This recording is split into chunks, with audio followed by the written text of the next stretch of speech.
मैं पिछले 20 साल से फ्लड कंट्रोल का बिजनेस कर रहा था, पर मैंने जिंदगी में कभी नहीं सोचा था कि एक दिन मैं खुद इस पानी में फंस जाऊंगा। 25 सितंबर की दोपहर को मैं अपने गोडाउन में माल चेक कर रहा था। तभी मेरे फोन पर अचानक एक अजीब सी वेदर वार्निंग आई। ये कोई नॉर्मल ऑरेंज अलर्ट नहीं था, ये एक डार्क रेड वार्निंग थी जो मैंने पहले कभी नहीं देखी थी। आने वाले 96 घंटों में 1000 से 1500 mm बारिश होने की उम्मीद है। ये बारिश क्या पूरी धरती को डुबा देगी? गोडाउन अंदर से किसी तंदूर जैसा गर्म था। मैं बिना शर्ट के था, फिर भी पसीने से पूरा भीगा हुआ था। कड़कती गर्मी की दोपहर थी। छत इतनी गर्म थी कि हाथ जल जाए और फैन की हवा भी एकदम आग जैसी लग रही थी। लाओ, मुझे 50 फ्लड बैग्स और दे दो। मेरा पुराना कस्टमर कॉन्ट्रैक्टर झाओ दरवाजा धकेल कर अंदर आया। उसका चेहरा एकदम अजीब लग रहा था। मैंने उसे गौर से देखा और पूछा, कल ही तो तुम 50 बैग्स ले गए थे। नहीं, वो काफी नहीं है, बिल्कुल काफी नहीं है। क्या तुम्हें हैवी रेन की वार्निंग नहीं मिली? तब जाकर मेरा ध्यान गया कि गवर्नमेंट की तरफ से लगातार कई सारे मैसेजेस आ चुके थे।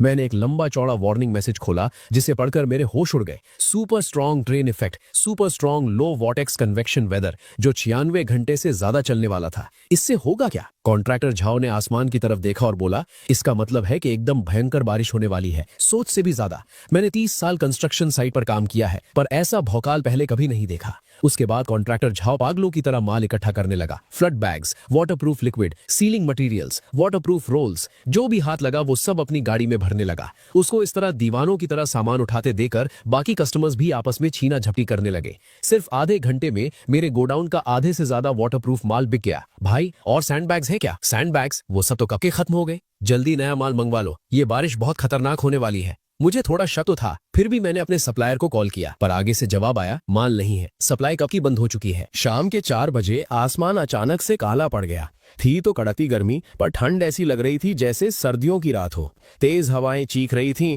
और गोडाउन का लोहे का दरवाजा जोर जोर से बज रहा था। मैंने दरवाजा लॉक किया और अपने घर की तरफ चल पड़ा। सब्जी मंडी से गुजरते वक्त सामने का नजारा देखकर मैं अपनी जगह पर ही सुनना पड़ गया। नॉर्मल दिनों में इस वक्त तक यहाँ सन्नाटा छा जाता था, पर आज वहां भीड़ भरी हुई थी। ट्रॉली लिए हुए आंटियां पागलों की तरह रेशन लूट रही थी। चावल, आटा, तेल, नूडल्स और पानी की बॉटल्स। जिसके हाथ जो लग रहा था वो उठा रहा था। चिकन 20 रुपए किलो, जिसको चाहिए जल्दी लो। कल तो ये 5 रुपए का था ना। कल की बात और थी। देख नहीं रहे हो, भयंकर बारिश आने वाली है। एक बार ये मौका गया तो पैसे देकर भी कुछ नहीं मिलेगा। मेरा दिल घबराने लगा। जो लोग सालों से यहाँ धंधा कर रहे थे, उनकी मौसम की समझ किसी से भी बेहतर थी, और अब वो लोग भी अपनी जान पर खेलकर रेशन बचा रहे थे। मैं भी जल्दी से भीड़ में घुस गया और 3 पैकेट नूडल्स, 1 बोरी चावल और पानी के कुछ बॉक्सेस उठा लिए। बिल बनवाते वक्त कैशियर ने पूछा, हाई एनर्जी बिस्किट्स भी चाहिए क्या? हाँ, सब कुछ मेरे बिल में जोड़ दो। मेरा घर पुराने शहर की एक ऊंची बिल्डिंग में था। 12 फ्लोर तक जाने वाली वो पुरानी लिफ्ट जब चलती थी तो उसमें से अजीब सी आवाजें आती थी। अब उसमें इतने किलो का रेशन रखा था, आधे रास्ते में ही मुझे डर लग रहा था कि ये टूट न जाए। 11th फ्लोर पर रहने वाले ओल्ड वैंग लिफ्ट में आए। तुमने इतना सारा सामान क्यों खरीद लिया? बहुत तेज बारिश होने वाली है, इसलिए बैकअप रख रहा हूँ। न्यूज वालों की बातों से मत डरो, हम लोग शहर के बीच में हैं। पिछले साल भी बोले थे कि 1000 साल बाद ऐसी बारिश आएगी, और आखिर में एक सड़क तक नहीं डूबी थी। मैंने उससे आगे कुछ नहीं कहा, बस लिफ्ट के ऊपर जाने का वेट करने लगा। जैसे ही मैं लिफ्ट से बाहर निकला, बारिश की पहली बूंद गिरी। वो बारिश नहीं लग रही थी, बल्कि ओलों की तरह थी जो जोर से विंडो पर गिरी। उसके तुरंत बाद ही तेज बर्फीली बारिश शुरू हो गई। वो लोहे की ग्रिल पर ऐसे बज रही थी जैसे गोलियां चल रही हों। मैं विंडो के पास गया और नीचे देखा। लोग अपने सिर को ढककर पागलों की तरह भाग रहे थे। बारिश की बूंदें इतनी तेज थीं कि आधे फुट तक पानी उछल रहा था। एक बेचारा आदमी साइकिल चला रहा था और बारिश उसको ऐसे थप्पड़ मार रही थी कि वो इधर उधर झूल रहा था। ये बारिश किसी भी एंगल से नॉर्मल नहीं है। मेरा फोन फिर बजा। सोसाइटी के व्हाट्सएप ग्रुप में मैसेज आया था, हेलो नेबर्स, मैं सोसाइटी मैनेजर हूँ। गवर्नमेंट से नोटिस आया है कि सब लोग घर से बाहर निकलना कम करें और अपने दरवाजे खिड़कियां बंद रखें। नीचे के फ्लोर्स वाले पानी भरने से बचें। मेंटेनेंस का पैसा तो पूरा लेते हो, नालियों का ध्यान कौन रखेगा? सही बात है, पिछले महीने ही तो नाली खराब हुई थी। अभी भी बहस कर रहे हो? अगर जल्दी सुपरमार्केट जाकर कुछ नहीं खरीदा तो ठेंगा भी नहीं मिलेगा। मैंने फोन बंद किया और घर में रखे हुए राशन की गिनती शुरू की। मैं फ्लड कंट्रोल के बिजनेस में था, इसलिए मेरे पास वाटरप्रूफ माल की कमी नहीं थी। वाटरप्रूफ लिक्विड, सीलिंग मटेरियल्स और लाइफ जैकेट्स, सब कुछ एकदम सेट था। बाहर बारिश और तेज हो चुकी थी। उसका शोर किसी बॉम्ब ब्लास्ट की तरह गूंज रहा था। जमीन से आसमान तक सब कुछ सफेद हो चुका था, यहाँ तक कि सामने वाली बिल्डिंग भी ठीक से नहीं दिख रही थी। टीवी पर हर न्यूज चैनल बस यही वार्निंग चला रहा था। न्यूज एंकर की आंखों में डर था। ट्रेन इफेक्ट की वजह से हमारे शहर में इतिहास की सबसे खतरनाक और लगातार चलने वाली भयंकर बारिश होने वाली है। कृपया सभी लोग अपनी सेफ्टी का ध्यान रखें और घर से बाहर ना निकलें। मेरे फोन पर कंस्ट्रक्शन मार्केट के ग्रुप में भी बवाल मचा हुआ था।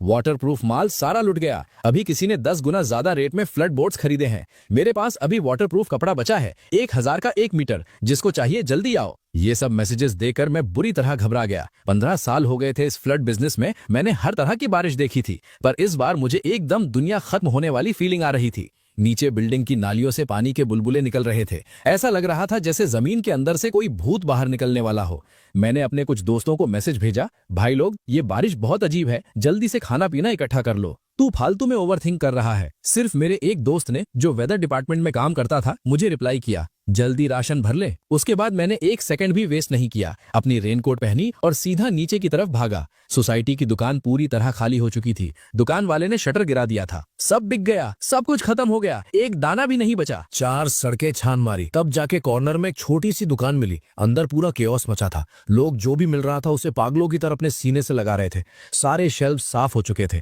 मैंने किसी तरह आखिरी 2 पैकेट बिस्किट्स, कुछ ड्राई फ्रूट्स और मीट के डिब्बे झपट्टा मार कर ले लिए। 1000 रुपए, जो चीज पहले 100 की थी उसके तुम 1000 मांग रहे हो, चाहिए कि नहीं? नहीं चाहिए तो पीछे वाले को दे दूंगा। मैंने गुस्से में अपने दांत पीसे और QR कोड स्कैन कर दिया। वापस आते वक्त पानी मेरे घुटनों तक पहुंच गया था। जिस रास्ते को पार करने में पहले आधा घंटा लगता था, इस तूफानी बारिश में वहां मुझे 2 घंटे लग गए। कुछ सड़कें तो पूरी तरह धंस चुकी थी, कचरा हर जगह तैर रहा था। एक गाड़ी पूरी तरह पानी में डूब गई थी और गाड़ी वाला उसके अंदर फंसा था। कुछ लोगों ने दरवाजा खोलने की कोशिश की, पर पानी का प्रेशर इतना हैवी था कि उनकी ताकत काम नहीं आई। वहां से गुजरते हुए मैंने उस बेचारे की चीख सुनी, कोई मुझे बाहर निकाल लो, मैं 10,000 दूंगा। किसी ने जवाब नहीं दिया। इस वक्त पर बस अपनी किस्मत के भरोसे रहना था। जब मैं अपनी सोसाइटी वापस पहुंचा तो पानी ग्राउंड फ्लोर के हॉल तक आ चुका था। नीचे के फ्लोर्स वाले अपना सामान ऊपर शिफ्ट कर रहे थे। लिफ्ट अब पूरी तरह मर चुकी थी। पानी इतनी जल्दी अंदर कैसे आ गया? नालियां भर गई हैं, पानी उल्टा अंदर मार रहा है। 60 साल की उम्र में ऐसा भौकाल मैंने पहली बार देखा है। मैं अपना सामान पकड़कर सीढ़ियों से चढ़ने लगा। हर फ्लोर पर अजीब अजीब आवाजें आ रही थी। 2nd फ्लोर वाले अपना दरवाजा ब्लॉक कर रहे थे,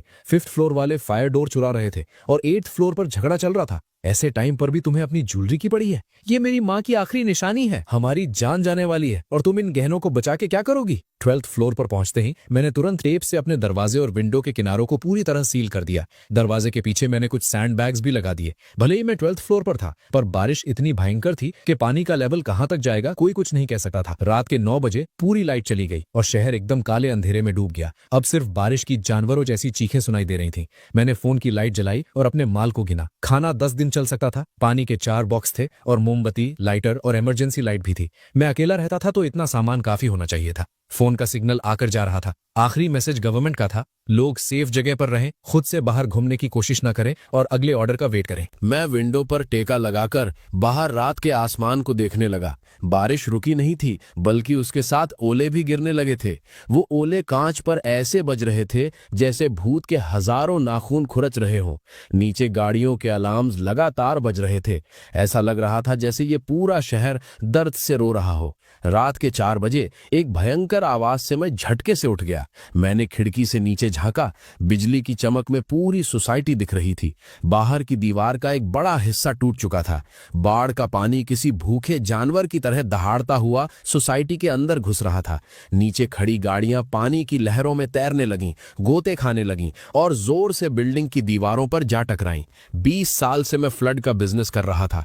मैंने हजारों कस्टमर्स को देखा था जिन्हें बाढ़ से बचने का सामान चाहिए था, और मैं हमेशा फुल कॉन्फिडेंस के साथ उनसे कहता था कि अगर तैयारी सही हो तो बाढ़ का पानी तुम्हारा कुछ नहीं बिगाड़ सकता। पर आज मुझे औकात समझ आ गई। एक असली बाढ़ के आगे इंसान की तैयारी कचरे के बराबर होती है। बारिश लगातार गिर रही थी, पर यह तो सिर्फ गेम की शुरुआत थी। रात का वो धमाका बस एक ट्रेलर था। मेरी नींद पूरी तरह उड़ चुकी थी। मैं चुपचाप विंडो के पास बैठ गया और नीचे पानी के लेवल को घूरता रहा। फोन में थोड़ी बैटरी बची थी, पर सिग्नल मर चुका था। मेरे WeChat फीड पर आखिरी पोस्ट रात 1 बजे का था। किसी दुकानदार ने ऐड डाला था, मेमोरी कार्ड्स की सेल बेस प्राइस पर। ये देखकर मुझे अपने आप पर हंसी आ गई। सुबह होते ही बारिश थोड़ी हल्की हो गई। नीचे का नजारा अब ठीक से दिख रहा था।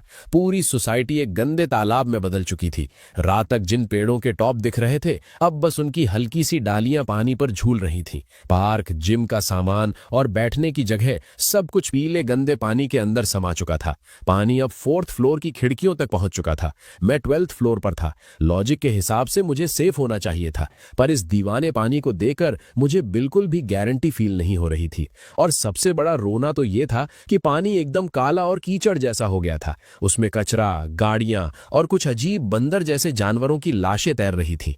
तभी दरवाजे पर अचानक नॉक हुआ, जिससे मेरे होश उड़ गए। कौन है? मैं हूँ, ओल्ड वैंग। तुम्हारे पास खाना है? मैंने पीप होल से देखा और दरवाजा खोल दिया। ओल्ड वैंग दरवाजे के फ्रेम का सहारा लेकर खड़ा था। उसकी बॉडी एकदम वीक लग रही थी और उसकी आंखों में एक अजीब सी भूख चमक रही थी। मैंने कल ध्यान नहीं दिया, मेरे घर में खाने के नाम पर कुछ नहीं है। प्लीज मेरी मदद करो, सिर्फ 2 पैकेट बिस्किट और पानी बचा है, देकर चलाना। ओल्ड वैंग झुक झुक कर थैंक यू बोलने लगा और वहां से चला गया। मैं जानता था कि ये तो बस शुरुआत है। जब बाकी लोगों को होश आएगा कि क्या चल रहा है तो मेरा ये थोड़ा सा माल किस किस को पूरा पड़ेगा। और जैसा सोचा था वही हुआ। उजाला होते ही सीढ़ियों में बवाल चालू हो गया। 4th फ्लोर वाला अपनी पूरी फैमिली को ऊपर ला रहा था। उनका घर डूब चुका था। आदमी के हाथ में खाना पीना था, औरत ने कपड़े गले से लगाए थे और एक छोटी बच्ची कुत्तों को पकड़े थी। हम कहाँ जाएंगे? सीढ़ियों पर ऐसे कोई कैसे रह सकता है? कम से कम पानी में मरने से तो ठीक है। सब उस गवर्नमेंट की गलती है। इतना पानी भर गया और कोई बचाने नहीं आया। शोर और बढ़ने लगा तो मैं चुपचाप अपना दरवाजा बंद करके बैठ गया। पर मुसीबत खुद मुझे ढूंढती हुई आ गई। तुम अकेले रहते हो, घर में पूरी जगह है, हमें कुछ रात वहां ठहर लेने दो। बस मैं और मेरी बीवी, हम बिल्कुल तंग नहीं करेंगे। मैं अंकल जैंग को जानता था। वो सोसाइटी के बाहर सब्जी बेचते थे। आदमी भले थे, पर अभी जो सीन चल रहा था। अंकल जैंग, मुझे सच में माफ कर दो, पर यहाँ जगह फुल हो चुकी है। मैंने हमेशा तेरा ध्यान रखा है, तुझे सबसे बढ़िया और फ्रेश सब्जी देता था। चलो यहाँ से। वो नहीं चाहता कि हम यहाँ रहें। मैं दरवाजे पर सिर टिकाए खड़ा था और मेरा दिल कचोट रहा था। पर मैं जानता था अगर आज मैंने शराफत दिखाई तो आगे चलकर मेरी ही वाट लग जाएगी। दोपहर तक बर्फीली बारिश ने अपनी स्पीड और बढ़ा दी। मैं खिड़की पर चिपक कर देखने लगा। पानी अभी भी ऊपर चढ़ रहा था, अब 5th फ्लोर तक पहुंचने वाला था। सामने वाली बिल्डिंग के 5th फ्लोर पर एक बंदा खिड़की पर खड़ा चीख रहा था। वो मदद मांग रहा था, पर इस पागलपन में उसकी मदद कौन कर सकता था? सबसे बेकार बात तो ये थी कि पानी का रंग भी बदलने लगा था। पहले जो पीला और मैला था, अब वो काला हरा हो गया था। पानी के ऊपर तेल की एक लेयर तैर रही थी। मैंने पानी पर मरी हुई मुर्गियों के झुंड तैरते देखे, साथ में लंबे काले बैग्स भी थे। मैं सोचना भी नहीं चाहता था कि उन बैग्स में क्या रखा था। हवा में एकदम सड़ने वाली बदबू फैल गई थी। खिड़कियां पूरी तरह सील होने के बाद भी वो जहर अंदर आ ही रहा था। बाहर कॉरिडोर में फिर से कलेश शुरू हो गया था। वो लोग रहने का पैसा मांग रहे हैं, 1000 रुपए एक दिन का। उसको पैसे का नशा चढ़ गया है। उनके पास तो कम से कम घर है, तुम्हारा क्या? वो लोग मजबूरी का फायदा उठाकर लूट रहे हैं। इससे अच्छा हम सब मिलकर छत पे टेंट लगा ले। टेंट लगा ले? पगला गए हो क्या? ओले गिर रहे हैं, संभाल पाओगे? बाहर लोगों की लड़ाई रुकने का नाम नहीं ले रही थी। मैंने पीप होल से बाहर झांका तो देखा कॉरिडोर लोगों से भरा पड़ा था। बेडशीट्स और ब्लैंकेट हर जगह फैले थे। कुछ लोग गोल घेरे में बैठकर सिगरेट फूंक रहे थे और वो घटिया धुआं पूरे कॉरिडोर में घूम रहा था। तभी एक जोर की चीख आई जिसने पूरे कॉरिडोर को सन्नाटे में डाल दिया। कोई कूद गया है। मैं भागकर खिड़की के पास गया और देखा पानी में कोई डूब रहा था। वो उस गंदे पानी के तेज बहाव में अपनी जान बचाने के लिए हाथ पैर मार रहा था। ये वही आदमी था। शायद वो हाथ धो बैठा था और तैरकर दूसरी जगह बचने की कोशिश कर रहा था, पर पानी की ताकत के आगे कुछ नहीं चला। बस कुछ मिनटों में ही वो आदमी गायब हो गया। कॉरिडोर का सन्नाटा खत्म हुआ और अब वहां डर और पैनिक मच गया था। मेरा हाल भी इसके जैसा हो जाएगा। ये नहीं हो सकता। कोई ना कोई हमें बचाने जरूर आएगा। बचाने? बाहर निकल कर देखो जरा, पूरी दुनिया डूब चुकी है। कौन किसको बचाएगा? डर अब भीड़ में बीमारी की तरह फैल चुका था। कोई फूट फूट कर रो रहा था, कोई भगवान को याद कर रहा था और कुछ ने तो दरवाजे तोड़ने शुरू कर दिए थे। मैंने तुझे राशन खरीदते देखा था। हम सब तेरे पड़ोसी हैं, तू ऐसे मुंह फेर कर नहीं बांट सकता। दरवाजा तोड़ दो, इसका सारा माल आपस में बांट लेंगे। मैं हड़बड़ा कर भागा और अपना फ्रिज दरवाजे पर टिका दिया। मेरा माथा पसीने से चमक रहा था और बाहर से दीवार तोड़ने की आवाजें बढ़ती जा रही थी और मुझे दरवाजे पर पड़ती दरारें साफ दिख रही थी। ऐसे मौत के मूवमेंट पर 13th फ्लोर वाले ब्रदर लिन बाहर निकल कर आए। सब अपने हाथ रोको, अगर अब किसी ने कलेश किया तो मैं उसको इसी पानी में फेंक दूंगा। ब्रदर लिन एक एक्स आर्मी सोल्जर थे। वैसे तो चुपचाप रहते थे, पर सोसाइटी में उनका बड़ा भौकाल था। जैसे ही उन्होंने अपना मुंह खोला, बाहर सब कुछ आहिस्ता आहिस्ता शांत होने लगा। अभी कुछ दिन नहीं हुए और तुम सब आपस में भिड़ने लगे। जिसका घर है वापस जाओ, जो नहीं जा सकता वो चुपचाप सीढ़ियों पर बैठो। अगर किसी ने पंगे लिए तो उसकी हड्डियां मैं तोड़ूंगा। भीड़ धीरे धीरे गायब होने लगी, पर मैं जानता था वो कुत्ते लोग वापस आएंगे। जब उनकी भूख सर पर चढ़ेगी तब बंदूक भी दिखा दो, कोई असर नहीं करेगी।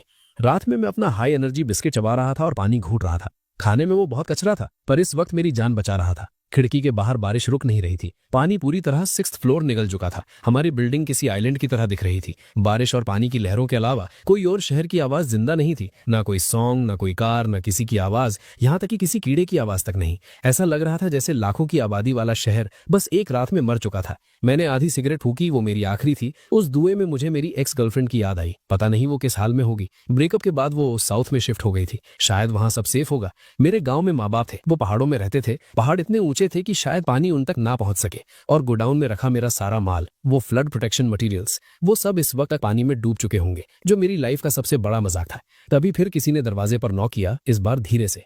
मैं हूँ, ब्रदर लिन। जैसे ही मैंने दरवाजा खोला, ब्रदर लिन का चेहरा एकदम सीरियस लग रहा था। तुझसे एक बात करनी है। ब्रदर लिन, कहिए। हमारी 13th फ्लोर पर सिर्फ 4 फैमिली रहती हैं। हमें एक साथ मिलकर रहना होगा। बिल्डिंग के वो लोग ज्यादा दिन तक टिक नहीं पाएंगे। मौत के सामने इंसान कुछ भी करने को तैयार हो जाता है। तो अब क्या करें? मैंने पूछा। मेरे और ओल्ड जिंग के घर पर राशन पड़ा है, 1 वीक तो आराम से निकल जाएगा। पर वो शाओ यांग अभी जवान है, उसे एक्सपीरियंस नहीं है, उसने कुछ भी जमा नहीं किया। क्या तुम्हारे पास राशन है? काम चल जाएगा, थोड़ा हिसाब से यूज करूंगा तो हो जाएगा। तो ठीक है, पर ध्यान रखना कि किसी को तुम्हारे खाने के बारे में पता न चले। ऐसे टाइम पर खाना होना भी एक जुर्म है। ब्रदर लिन की जाने के बाद मेरा दिल और भी ज्यादा भारी हो गया था। बाहर रात हो चुकी थी, सिटी में कोई लाइट नहीं थी, चारों तरफ बस अंधेरा था। सिर्फ पानी की सतह पर कभी कभी वो डरावनी हरी लाइट चमक उठती थी। बारिश अभी भी हो रही थी। मैं विंडो के पास बैठकर बारिश की बूंदों और बहते पानी को देख रहा था, और मेरे कानों में कॉरिडोर से लोगों के रोने और गालियां देने की आवाजें आ रही थी। पहला दिन ही इतना मुश्किल है तो आगे क्या होगा? ये सोसाइटी वैसे भी लो लाइंग एरिया में है। अगर ऐसी ही भारी बारिश होती रही तो पूरी सोसाइटी डूब जाएगी। तब हम क्या छत पर मौत का वेट करेंगे या फिर? मैंने इसके आगे सोचने की हिम्मत ही नहीं की। आधी रात को नीचे से लड़ाई की आवाजें आने लगी। ये पानी मेरा है,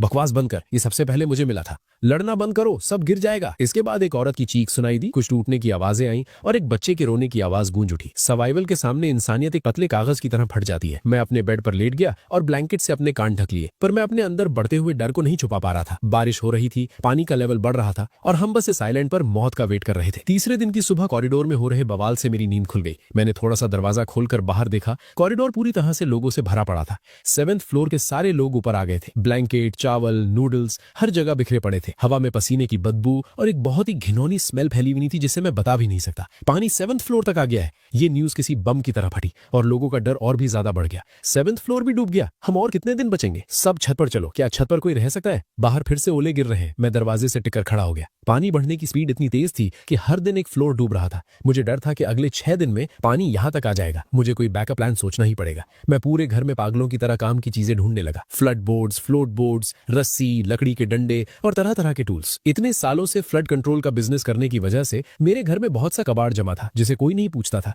पर आज वो सब किसी खजाने से कम नहीं थे। मैं काम कर ही रहा था कि किसी ने दरवाजा नॉक किया। लिटिल जो, मैं हूं, कुछ बात करनी है। मैंने पीप होल से बाहर देखा। ब्रदर लिन के पीछे ओल्ड जेंग और शाओ यांग भी खड़े थे। शाओ यांग एक गेम बूस्टर था जो नॉर्मली ज्यादा बाहर नहीं निकलता था। अभी उसका चेहरा पीला पड़ा था और वो बहुत कमजोर लग रहा था। साफ दिख रहा था कि वो भूखा है। सब अंदर आ जाओ, मैंने कहा। हम चारों लिविंग रूम में बैठ गए और वहां का टेंशन एकदम हैवी था। ब्रदर लिन सबसे पहले खड़े हुए।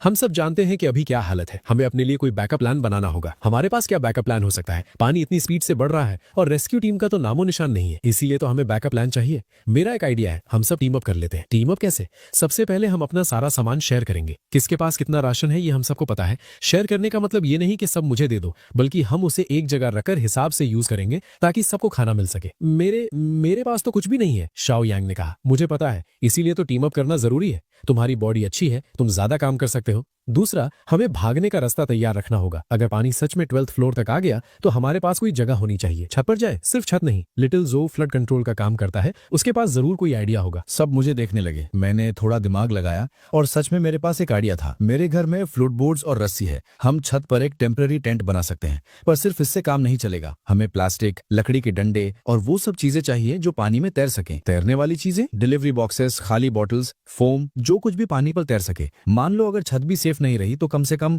हम एक राफ्ट तो बना सकेंगे। कोई कुछ नहीं बोला। राफ्ट बनाने का मतलब था इस खतरनाक बाढ़ में जान जोखिम में डालना, जो कि सीधे सीधे मौत को बुलावा देना था। अभी इतना आगे का मत सोचो। अभी सबसे जरूरी है कि हम सेफ्टी मजबूत करने के लिए सामान ढूंढे। ओल्ड जैंग, तुम स्टेयर्स पर जाकर देखो, जो भी काम की चीज मिले उसे उठा लाओ। शाओ यांग, तुम और लिटिल जो जाकर सबके दरवाजे नॉक करो और पूछो कि कौन हमारी टीम में आना चाहता है। क्या वो लोग मानेंगे? नहीं मानेंगे तो भी मनवाना पड़ेगा। अगर जिंदा रहना है तो एक साथ रहना ही होगा। मैं और शाओ यांग घर से बाहर निकले। कॉरिडोर सुबह से भी ज्यादा गंदा हो चुका था। कोई कोने में बैठकर टॉयलेट कर रहा था और बहुत ही गंदी बदबू आ रही थी। कोई एक हाई एनर्जी बिस्किट के लिए हाथापाई कर रहा था। मैंने 1201 का दरवाजा नॉक किया। भाई, हम 12th फ्लोर के कुछ पड़ोसी सोच रहे थे कि मेरी बात पूरी होने से पहले ही दरवाजा जोर से मेरे मुंह पर बंद हो गया। लगातार कई लोगों के मना करने के बाद शाओ यांग की हिम्मत टूट गई। रहने दो, ऐसे टाइम पर सब सिर्फ अपनी जान बचाना चाहते हैं। चलो और ट्राई करते हैं, मैंने कहा। हम 1203 पर गए। यहाँ एक हस्बैंड वाइफ रहते थे। आदमी एक स्पोर्ट्स टीचर था और उसकी वाइफ हॉस्पिटल में नर्स थी। हम एक टीम बना रहे हैं एक दूसरे की हेल्प करने के लिए। समझ रहे हो कैसी हेल्प? मैंने उन्हें अपना पूरा प्लान बताया। उन दोनों ने एक दूसरे को देखा। हम टीम में आने को तैयार हैं, पर हमारी एक शर्त है। क्या शर्त है? खाना शेयर करने में कोई प्रॉब्लम नहीं है, पर सबको बराबर मिलना चाहिए। और हाँ, मैं एक नर्स हूँ। अगर किसी को चोट लगी या कोई बीमार हुआ तो मैं इलाज कर सकती हूँ, पर दवाइयाँ तुम लोगों को लानी पड़ेंगी। ठीक है, डन। इस तरह हमारी टीम में 6 लोग हो गए। दोपहर के बाद हमने काम स्टार्ट कर दिया। ओल्ड जेंको कॉरिडोर से बहुत सारा सामान मिल गया था। कुछ लकड़ी के बोर्ड, कुछ कूल बॉक्सेस, कुछ चीजें ऐसी थीं जो लोगों ने फेंक दी थी और कुछ उसने एक्सचेंज करके ली थी। 8वें फ्लोर पर एक फैमिली चली गई है और उनका दरवाजा खुला था। मुझे वहां से 2 बोरी चावल और एक टूल बॉक्स मिल गया, उसने बताया। मैंने ये नहीं पूछा कि उनके चले जाने का क्या मतलब था। ऐसे टाइम पर इतना ज्यादा सोचना बेवकूफी थी। ब्रदर लिन आर्मी के इंजीनियरिंग कैंप में थे, इसलिए छत पर टेंट डिजाइन करने का काम उन्होंने लिया। छत पर एक सिग्नल बॉक्स है, उसे थोड़ा एडजस्ट करके हम वहां रह सकते हैं। चारों तरफ फ्लड बोर्ड्स लगा देंगे और छत को थोड़ा तिरछा कर देंगे ताकि बारिश का पानी नीचे बह जाए। क्या हम बारिश का पानी स्टोर कर सकते हैं? मैंने पूछा। हाँ, मेरे पास प्लास्टिक पाइप और वाटर टैंक है। हम पानी जमा करने का एक सिंपल सा सिस्टम बना सकते हैं। ये तो बहुत ही बढ़िया है। अभी सबसे ज्यादा कमी साफ पानी की ही है। बहुत से लोग तो गंदा पानी पी रहे हैं। स्पोर्ट्स टीचर अवे में बहुत ताकत थी, इसलिए सारा भारी सामान उठाने का काम उसका था। भले ही वो स्कूल में बच्चों की प्रैक्टिस कराता था, पर इस काम में उसकी भी हवा टाइट हो गई। ये काम तो बच्चों को ट्रेनिंग देने से भी ज्यादा थका देने वाला है। शाम होते होते हमने छत पर एक सिंपल सा ढांचा खड़ा कर लिया था। भले ही वो ज्यादा खास नहीं था, पर कम से कम हवा और बारिश तो रोक ही सकता था। बाकी का काम कल करेंगे। आज रात सब घर जाकर सो जाओ। कॉरिडोर में पहरा देने के लिए एक आदमी की ड्यूटी लगा दो। पहरा? हाँ, ताकि कोई हमारा सामान ना तोड़ दे या फिर सबको चुरा कर ना ले जाए। रात में फिर से ओले गिरने लगे। मैं विंडो के पास खड़ा होकर बाहर देख रहा था। पानी ने 6th फ्लोर को पूरी तरह डुबा दिया था और अब 7th फ्लोर की तरफ बढ़ रहा था। पानी पर बहुत सारा कबाड़ तैर रहा था, डस्टबिन्स, गाड़ियों के टुकड़े और कुछ ऐसी चीजें जिनके बारे में मैं सोचना भी नहीं चाहता था। सामने वाली बिल्डिंग की हालत और भी खराब थी। कुछ विंडोज खुली थी, अंदर पूरा अंधेरा था। पता नहीं लोग भाग गए थे या फिर तभी मैंने कुछ ऐसा देखा जिसे मैं जिंदगी भर नहीं भूल पाऊंगा। सामने वाली बिल्डिंग के 5th फ्लोर की एक विंडो में कोई परछाई हिल रही थी। ऐसा लग रहा था कि वो कुछ खा रहा है, पर उसके खाने का स्टाइल एकदम पागलों और जानवरों जैसा था, जैसे कोई मॉन्स्टर हो। मैंने अपनी टॉर्च निकाली और उस पर लाइट मारी। वो परछाई तुरंत छुप गई। क्या वो कोई जिंदा इंसान था या फिर मेरा वहम? मैं ये सोच ही रहा था कि तभी कॉरिडोर में अचानक बहुत खतरनाक लड़ाई की आवाज गूंज उठी। ये ब्रेड मेरा है, झूठ मत बोल, ये मेरा है। बकवास बंद करो, अगर आप कोई लड़ा तो मैं तुम सबको नीचे फेंक दूंगा। गाली गलौज अब हाथापाई में बदल चुकी थी। कुछ फटने की आवाजें, किसी के दीवार से टकराने की आवाज और एक छोटे बच्चे के रोने की आवाज सब आपस में मिक्स हो गई थी। मैं अभी सोच ही रहा था कि बाहर जाऊं या नहीं, तभी ब्रदर लिन वहां पहुंच गए। तुम लोग करना क्या चाहते हो? वो लोग लड़ना बंद कर चुके थे, बस दूर से एक दूसरे को गालियां दे रहे थे। दोनों एक एक कदम पीछे हटो और इसे आधा आधा बांट लो। अगर अब किसी ने बवाल किया तो सीधा नीचे 8th फ्लोर पर भेज दूंगा। वहां वैसे भी कोई नहीं है। कोई भी 8th फ्लोर पर नहीं जाना चाहता था। वो जगह डूब चुकी थी। कॉरिडोर में अचानक एकदम सन्नाटा छा गया, पर हम सब जानते थे कि ये शांति सिर्फ कुछ देर की है। सुबह होने से पहले ही एक बहुत ही अजीब आवाज से मेरी नींद खुल गई। वो आवाज उबलते हुए पानी जैसी थी, एकदम गुलगुल। मैं उठा और ध्यान से सुना तो पता चला कि वो आवाज वॉशरूम से आ रही थी। मैंने दरवाजा खोला तो देखा कि टॉयलेट सीट से पानी बाहर उबल रहा था। उस पानी का कलर एकदम डार्क ब्राउन था और उसमें से बहुत ही भयानक बदबू आ रही थी। ड्रेन पाइप पूरी तरह ब्लॉक हो चुका था और गंदा पानी उल्टा अंदर आ रहा था। मैंने जल्दी से वाटरप्रूफ कपड़ा लिया और टॉयलेट सीट में ठूस दिया, फिर उसे टेप से सील कर दिया। पर गंदा पानी अभी भी फ्लोर की नाली और दूसरे पाइप से बाहर आ रहा था। देखते ही देखते पूरा टॉयलेट गंदे पानी से भर गया। बदबू इतनी तेज थी कि झेली नहीं जा रही थी, इसलिए मुझे मजबूरी में टॉयलेट का दरवाजा बंद करना पड़ा और वाटरप्रूफ सामान से सारे गैप सील करने पड़े। पर यह सिर्फ एक टेम्पररी फिक्स था। गंदा पानी कभी ना कभी तो बाहर आ ही जाएगा। और सबसे बड़ी प्रॉब्लम यह थी कि अब टॉयलेट यूज नहीं कर सकते थे, तो आगे चलकर टॉयलेट कैसे जाएंगे? जब सुबह हुई तो मुझे पता चला कि सिर्फ मेरे घर का नहीं बल्कि पूरी बिल्डिंग का ड्रेनेज सिस्टम फेल हो चुका था। कॉरिडोर में बहुत ही गंदी बदबू फैली थी। कुछ लोग तो विंडो पर ही अपना काम निपटा रहे थे और नंबर 2 को पैकेट में पैक करके सीधा बाहर फेंक रहे थे।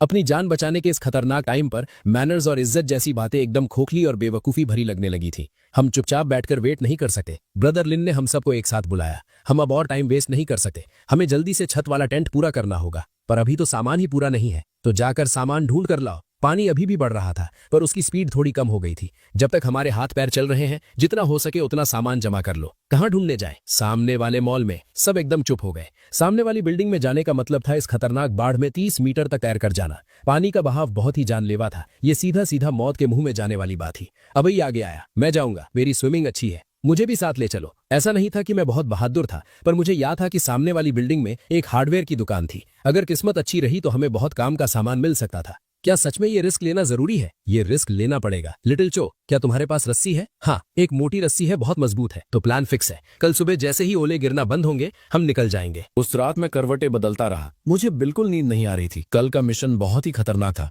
पर अगर हम नहीं गए तो यहाँ बैठकर मौत का वेट करना और भी डरावना था। बाहर बारिश अभी भी हो रही थी। ये सिटी धीरे धीरे पानी में डूब रही थी, पर हम अभी भी जिंदा रहने के लिए पूरी जान लगा रहे थे। चौथे दिन की सुबह ओले गिरना बंद हो गए। मैं और अवेई होटल की खिड़की पर खड़े इस गंदे फ्लड के पानी को देख रहे थे। पानी का बहाव एकदम खतरनाक था और वो अपने साथ हर तरह का कचरा बहा कर ला रहा था। एक वॉशिंग मशीन पानी में गोल गोल घूम रही थी, अचानक किसी चीज से टकराई और तुरंत टुकड़ों में बिखर गई। अवेई ने एक लंबा सांस लिया। क्या तुम्हें डर लग रहा है? डर नहीं लग रहा। तुम यहाँ ध्यान रखो, मैं पहले जाकर ट्राई करता हूँ। मेरे दिल में कोई कॉन्फिडेंस नहीं था, पर हालात ही ऐसे थे कि मजबूरी में आगे बढ़ना ही था। ब्रदर लिन ने हल्के से मेरे कंधे पर हाथ थपथपाया। अगर नहीं हो सके तो वापस आ जाना, अगर जान ही चली गई तो फिर सब खत्म हो जाएगा। मैं समझ गया। मैंने एक लंबा सांस लिया और खिड़की से बाहर अपना शरीर निकाला। बारिश की बूंदें जिस्म पर ठंड का एहसास करा रही थी।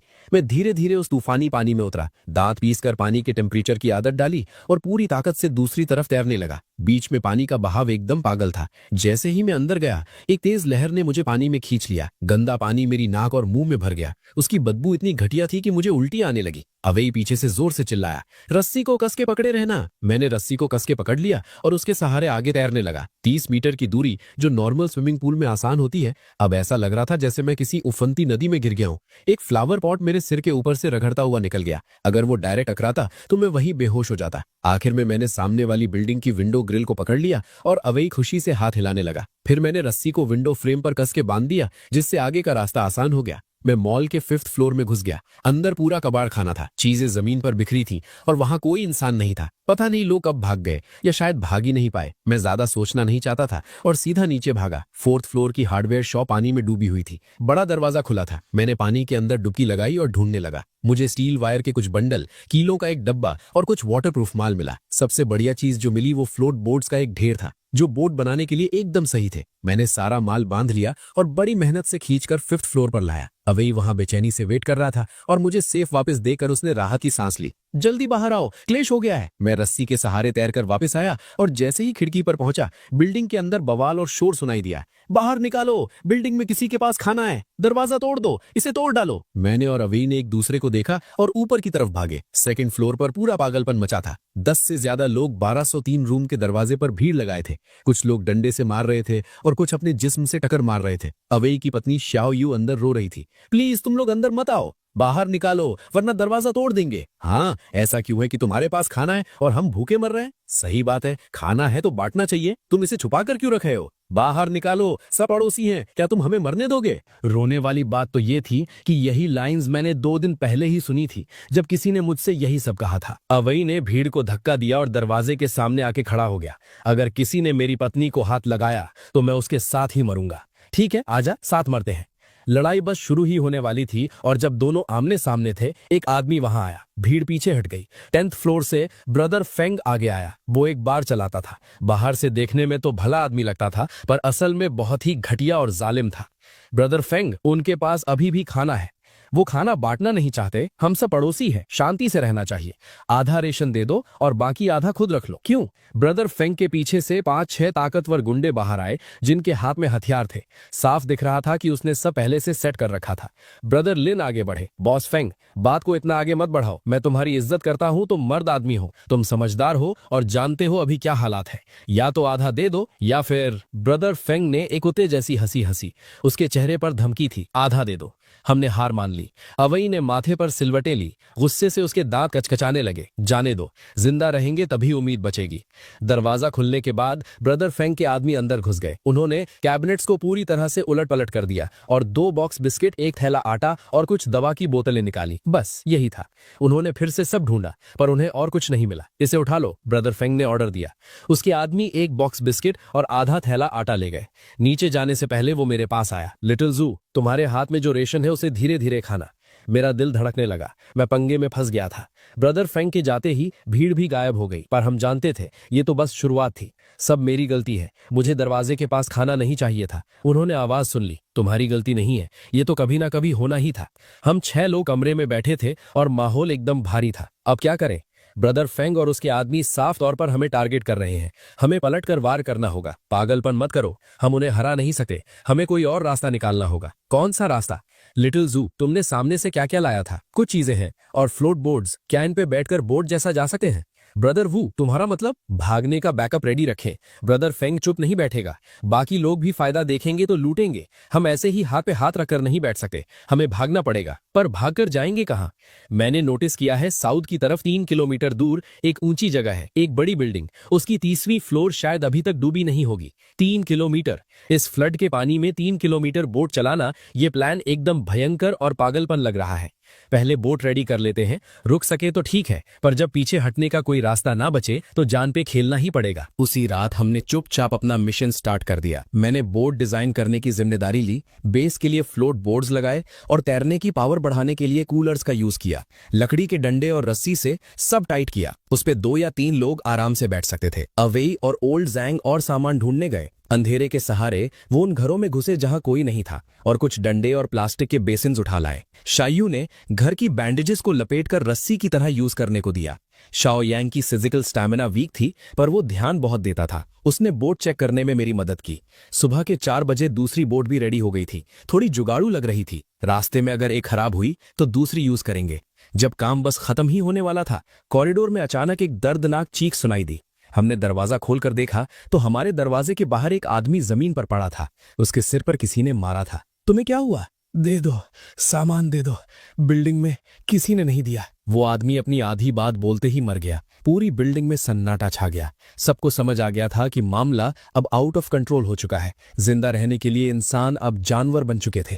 देख क्या रहे हो? अगर आगे से किसी ने राशन नहीं दिया तो उसका यही हाल होगा। मेरा पूरा शरीर ठंडा पड़ गया। किसी को मरते देखने की वजह से नहीं, बल्कि मुझे अचानक ब्रदर फैंग का मास्टर प्लान समझ आ गया था।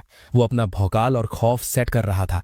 डर से पूरी बिल्डिंग को कंट्रोल करना चाहता था और इस जगह को अपना राज बनाना चाहता था। हमारे जैसे लोग जो उसकी बात नहीं मान रहे, वो उसके सबसे पहले टारगेट होंगे जिसको वो खत्म करेगा। हम आज रात ही निकल जाएंगे। अगर और टाइम बर्बाद किया तो हम निकल नहीं पाएंगे। हम सब ने एक दूसरे की तरफ देखा। यहां ऐसे ही मरने का वेट करने से अच्छा था कि रिस्क लेकर जान बचाई जाए। खिड़की के बाहर फिर से ओले गिरना शुरू हो गए थे। पानी का लेवल 10th फ्लोर तक पहुंच गया था। शहर लगभग पूरा डूब चुका था और इंसानियत तो पहले ही मौत के गड्ढे में गिर चुकी थी। छठे दिन हालात और भी बेकार हो गए। एक गंदी बदबू ने मुझे सुबह जगाया। ये कोई आम बदबू नहीं थी, ये किसी सड़ी हुई चीज की उल्टी दिला देने वाली बदबू थी। कॉरिडोर का सीन देखकर मेरा दिल बैठ गया। हर जगह कीचड़ और पॉटी फैली थी। प्लास्टिक बैग्स खत्म होने के बाद लोग बस वहीं जमीन पर ही अपना काम कर रहे थे। कीड़े और मैगेट्स के झुंड थे और मक्खियां कॉरिडोर में पूरे टाइम भिन भिन कर रही थी। सबसे खतरनाक बात यह थी कि लोग बीमार पड़ रहे थे। खु खु। 10th फ्लोर से खांसी की आवाज आई, फिर एक भारी सांस लेने की आवाज। मैंने अपनी नाक ढकी और नीचे देखने गया। एक मिडिल एज्ड आदमी कॉरिडोर के कोने में सिकुड़ कर बैठा था। उसकी बॉडी सूख चुकी थी और चेहरा पीला था। वो लगातार पीली बलगम खांस रहा था और उसके पास में ही उल्टी का गंदा ढेर पड़ा था। भाई तुम ठीक हो? उस आदमी ने बड़ी तकलीफ से अपनी बॉडी हिलाई और हाथ आगे किया। पानी, मुझे पानी पीना है। मैं एक पल रुका और घर वापस जाकर उसके लिए एक बोल पानी लाया। उसने एक सांस में सब पी लिया, पर तुरंत ही सब वापस उगल दिया। उसने बाढ़ के पानी का यूज किया था। पिछली बार मैंने उसे इसी गंदे पानी से अपने जख्म धोने देखा था और पानी को साफ भी नहीं किया था। हाँ, अब समझ आया। उसने इस बाढ़ के पानी से अपने जख्म धोने की हिम्मत की। कोई भी बीमारी फैलने के डर से उसके पास नहीं जा रहा था। मैं भी तुरंत वहां से भाग गया। इस टाइम पर अब सब कुछ ऊपर वाले के हाथ में था। ब्रदर लिन दवाई पकड़े सबको बांट रहे थे। आइबुप्रोफेन फीवर के लिए है, हर किसी को बस 2 टैबलेट मिलेंगी, हिसाब से यूज करना। जायू ने भी कुछ दवाइयां बांटी। मेरे पास कुछ एंटीबायोटिक्स और लूज मोशन की टैबलेट्स हैं। सब छुपा कर रखना। अगर किसी को पता चल गया तो हमें आधा देना पड़ेगा, या फिर। उसकी बात खत्म होने से पहले ही अचानक दरवाजा पीटने की आवाज आई। बाहर आओ, कमेटी वाले हैं। ऐसे टाइम में भी कोई कमेटी? ब्रदर लिन ने हमें दवाइयां छुपाने को कहा। वो खुद आगे गए और दरवाजा खोला। दरवाजे के बाहर ब्रदर फेंग खड़ा था और उसके पीछे लाल पट्टी बांधे एक मोटा आदमी खड़ा था।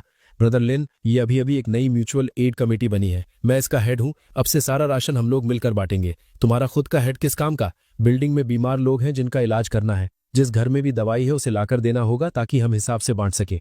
ब्रदर फेंग ने हाथ से इशारा किया और उसके पीछे के लोग अंदर घुसने लगे। ब्रदर लिन ने दरवाजा ब्लॉक कर दिया। बॉस फेंग, ये ठीक नहीं है ना? है, ठीक नहीं है। पूरी बिल्डिंग नरक बन चुकी है। अगर इसको कंट्रोल नहीं किया तो कोई भी जिंदा नहीं बचेगा। चुपचाप बात मान लो, इसमें सबका भला है, वरना बवाल हो गया। 10th फ्लोर पर कोई मर गया था। हमारा लफड़ा चल ही रहा था कि अचानक नीचे से एक भयंकर चीख आई। ब्रदर फेंग का चेहरा बदल गया और हमें छोड़कर अपने बंदों के साथ नीचे भागा। हम भी उसके पीछे गए।